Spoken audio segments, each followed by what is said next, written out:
Hi students.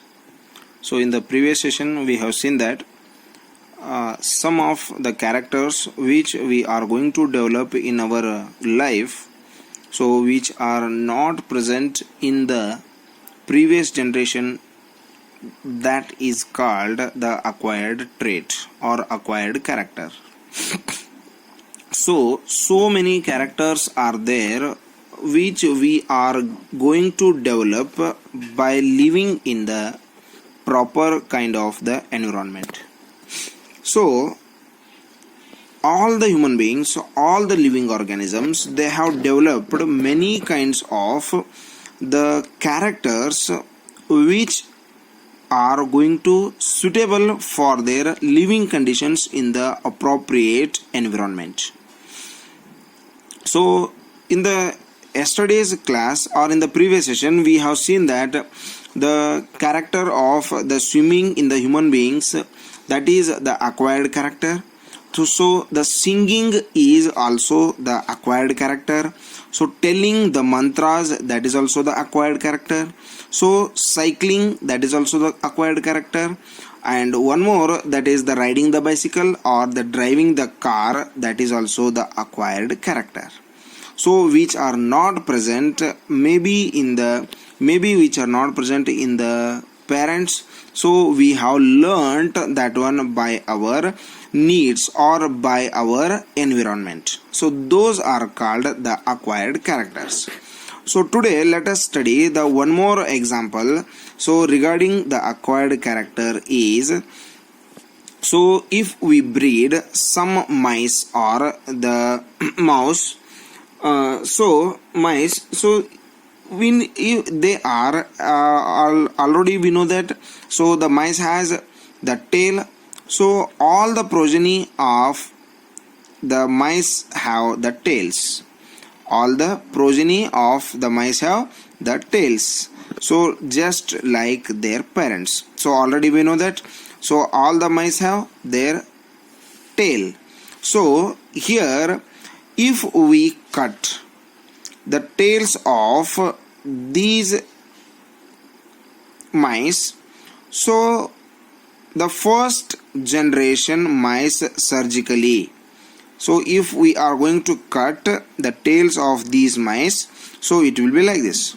So if we breed them, so if the crossing between these organisms or these mice, if it is going to take place, the progeny or the young ones which are produced by these mice will have the tail, because so the character which is developed in this group of the mice, that is acquired. We intentionally cut that one, but it is not inherited, because it is adopted character which they have developed. Intentionally we have cut the tail of these mice. So it has been observed that all the characters or all the mice have the cut tail, and in the progeny of these organisms will have the tail. So the character which we have seen in this one, that is observed that even after cutting the tails of the mice for a number of generations, so that will be considered as the acquired trait.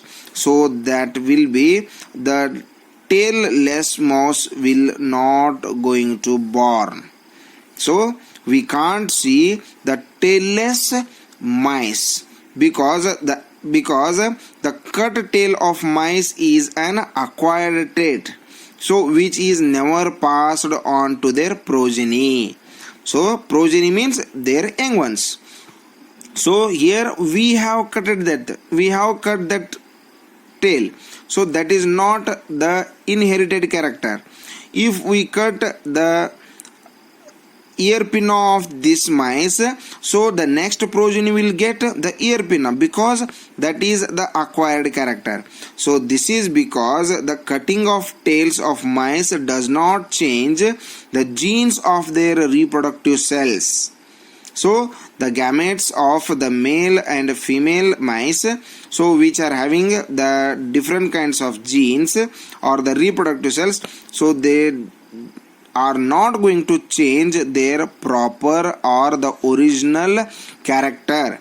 So if they are going to adopt some of the characters, that may be the cut tail or that may be the cut earpin, so we can see in the some species of some groups of the pigs, so which are actually adopted or which are going to be reared by the people for the different purpose, so they are going to cut their earpin. And we can see in the donkeys their nasal openings are going to be cut, so due to some identifications, so in their position, in their progeny also we can't see the same character which we have adopted, which we have developed in the parents, because that is the acquired character, so that is not going to be passed into their next generation. So like that only, so the acquired trait of this mice, that is the cut tail, is not going to be transferred into the next generation, because the adopted or the inherited characters are only going to transfer through their DNA or through their chromosomes or through their genes by their reproductive cells, not the characters which are acquired. So acquired characters are going to develop only the particular organism, so they are not going to pass to their next generation. Okay, hope it is clear the difference between the acquired and inherited characters. If you have any doubts regarding this one, you can send the question to my WhatsApp number. Thank you and have a nice day.